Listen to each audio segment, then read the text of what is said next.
Meditate for the mind to have mindfulness in the present moment. In the present moment is the feeling of the body that is constantly aware of the in and out breath. Usually, we don't have awareness of the breath at all. In one day, we have a lot of work and duties, and the mind thinks of the past and the future. It is these two things that pulls us away from the present moment. It makes our mind have no experience of this emptiness of peace. The Buddha taught us to practice meditation. When we go to a peaceful and secluded place, like under a tree or in a corner of the house that is quiet, then we sit meditation. We put our right leg on top of our left, or the left on top of the right leg, according to what feels right. If we are older and have problems sitting on the floor, then we can sit in a chair. The important thing is that we have awareness with this breath. When the in-breath touches the tip of the nose, we know. When the out-breath touches the upper lip or the tip of the nose, we know. Don't force our breath to be short or long. Let it be natural. If we can do this continuously, then the thoughts, ideas, and proliferations will reduce, and our mindfulness will be with this breath. Some people may try to do this but feel uncomfortable. This is because they like to constantly control the breath. Then one can do the second method, which is to count the breath in pairs. When the breath goes in, mentally count 1, and when the breath goes out, count 1. Count the first pair, second pair, third pair, fourth pair until the fifth pair. Then start again counting from the first pair. Do this, then add another pair till the sixth pair. Then count the first pair, second, third, fourth, fifth, sixth, then add another pair for the seventh pair. Do this until the 10th pair. If we get lost and forget where we are, then start again at the first pair until the 5th pair. Do this till we are proficient and we can count without any errors. Our body and mind will feel at ease. At times we may stop counting the breath and just have awareness of the in and out breath. We may feel that a part of the body slowly disappears from our awareness. Like half of our left hand slowly disappears, the right hand disappears. The body feels like it slowly disappears from our awareness, and the body feels increasingly light. This happens when our mindfulness is aware of one specific point in the body, and then Samadhi or one-pointedness arises. Feelings like this may arise, or if our mindfulness can gather together to a certain level, then the body will feel light all over. The body feels light and there is a sense of ease pervading it. It may even feel like there is no body there. When we have a body, then we have the feeling of heaviness. But when our Samadhi is well established and our mindfulness is continuously aware on one sole object, then we feel a great sense of ease. We feel light until there is no feeling of me there. Or it is as if we are sitting in the middle of the sky. This is Samadhi starting to arise. It is also starting to become a foundation that we can use to contemplate for the arising of wisdom. This is the contemplating of the truth, of the nature of arising, persisting, and ceasing. These were the things that the Buddha had awakened to already. The Buddha had the sharpest wisdom to know the things that no one else could know for themselves and to cut off the mental defilements. This is called samujjeta pahana. But the Buddha said that he is simply the one who tells us. The Tathagata doesn't get rid of the mental defilements for us. If the Buddha could destroy the mental defilements of humans and living beings, then there wouldn't be any defilements in any individual's minds. But here the Buddha said that he is simply the one who tells us. It is us that need to practice.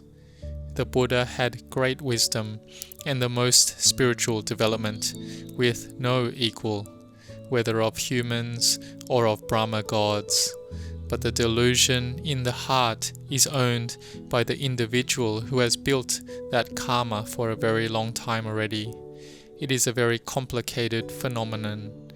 The Buddha has incomparable loving kindness and compassion. It is appamano buddho. The Buddha is limitless. Appamano Dhammo. The Dhamma is limitless. The Buddha could teach so that those that followed and practiced could attain to becoming fully enlightened arahants. They could be appamano sankho, so the limitless of the Sangha could arise in the world. This is the complete triple gem arising in the world. The Buddha taught us to practice, so put forth effort in these teachings. We know that we already possess some mindfulness and concentration that is sufficient for us to study and learn, read and write, and do work and duties. But to gain the mindfulness that will lead us to have knowing and firm samadhi to arise, we need to train and practice Dhamma. And sometimes we can do Dhamma practice, but at other times we feel we can't. And this is normal, because this is the fight in our hearts between the two forces. If the Noble Eightfold Path of Sila, Samadhi and Panya, morality, concentration and wisdom have strength, then it can overcome all the feelings in the heart. But, like we already know, there are times that the great delusion that exists in the hearts of all people, whether monks or laity, it can overcome us, and then the noble path factors lose out. In our Dhamma practice, they exchange blows like this, but don't get discouraged and be intent to keep fighting. Just like today, you are building goodness, you give alms, make merit, listen to Dhamma, and you practice insight meditation. All of you have trained and built your spiritual development to a good level. Generally, for people living in the world, when they have a free day, they will sleep in, go out and enjoy themselves. They will seek external pleasures, but this has no real meaning. But you are people who are not heedless. You are determined to train your minds, because you know that these mental defilements make us have all sorts of suffering to arise in the mind. Since our strength of mindfulness and wisdom isn't yet able to be firmly established, we need to be determined to practice. We give dana, practice generosity as a habit. We sacrifice for the benefit of others, we give alms, we make merit, and we help the work of the monastery. We help by cleaning up around the monastery, helping to wash the dishes and clean the tables, and in other various ways. This we can do easily. We train in this first, train in the sacrifice of body and speech. This is all easy to do. If we can't practice self-sacrifice on this level of the body and our speech, then how can we train in peace, developing mindfulness and samadhi of the mind, which is harder to do? When we have self-sacrifice like this as a good foundation, then developing meditation and samadhi goes easily. We can develop awareness of the in and out breath to make the mind firmly established. We will then be able to see that the breath has the greatest value. Compared to all the various external types of happiness that we are searching for, If we can know and can establish our awareness on just this breath of ours, then the mind can have internal happiness. Then we will gain another type of happiness called niramisa sukha, the happiness that doesn't depend on external things. We just know the in and out breath, that's all. We will see that the breath has great value. A person is able to search for many things just because they have this breath. They can have a lot of wealth, status, praise, and happiness just because they have this breath. If the breath becomes obstructed, then all the external things that one possesses has very little meaning, because we have no inner satisfaction. If we have mindfulness to know the breath, then it can make the body and the mind feel inwardly satisfied. We should see that the breath has great value, and by nature it is something we all already possess.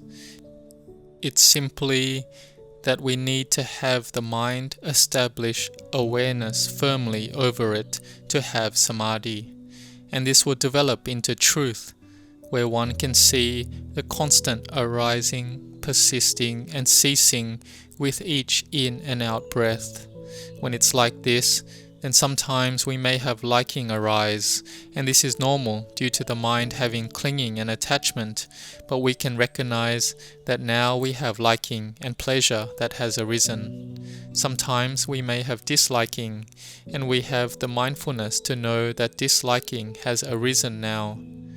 The dispensation of the Buddha is the dispensation that teaches one to have greater wisdom, to have the mindfulness and wisdom to know the truth of all things, that they are of the nature to arise, persist and cease.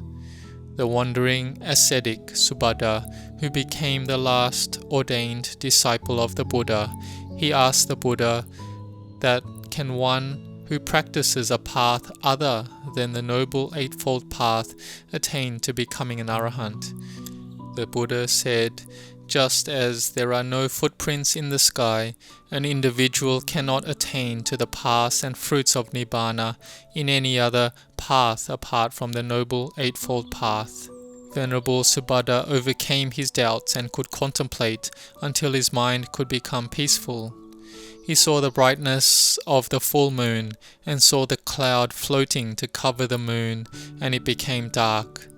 But when the cloud passed by, then the radiance again emerged. He contemplated in his mind and saw his mind was like the moon. If a mental object arose from the sense doors, then the mind would be darkened momentarily, and when the mental object ceased, then the mind would become bright as normal. He then understood that the mind that has clinging to all the mental objects is suffering, and it darkens the mind like this. He attained to becoming an Arahant and became the last direct disciple of the Buddha. So when we practice watching the mind to see the mind clearly, we need to have Samadhi to be able to see the mental objects. When all the mental objects arise from the sense doors of the eye, ear, nose, tongue, body and mind, we will be able to see them clearly because our mind is peaceful and still. So we need to have time in the day when we train the mind to be peaceful. Even if we have a lot of duties and family obligations, we need to find the opportunity and the time to develop the mind. By coming to the monastery, we can learn the method to meditate, and then we take it to practice at home. Try to meditate continuously. This means that when we are peaceful, we practice. When we are not peaceful, we practice. We don't let go of our practice, and we have the patience to endure. Even if there are a lot of thoughts in the mind, we still put forth effort. We practice like this continuously, and then in no long time Samadhi must arise. Even a person who would sit meditation and be full of thoughts, usually for even 2 minutes they wouldn't be able to sit. It was that chaotic in their mind. But by constantly putting forth effort, they could sit meditation, make the mind peaceful, and they could understand the Dhamma.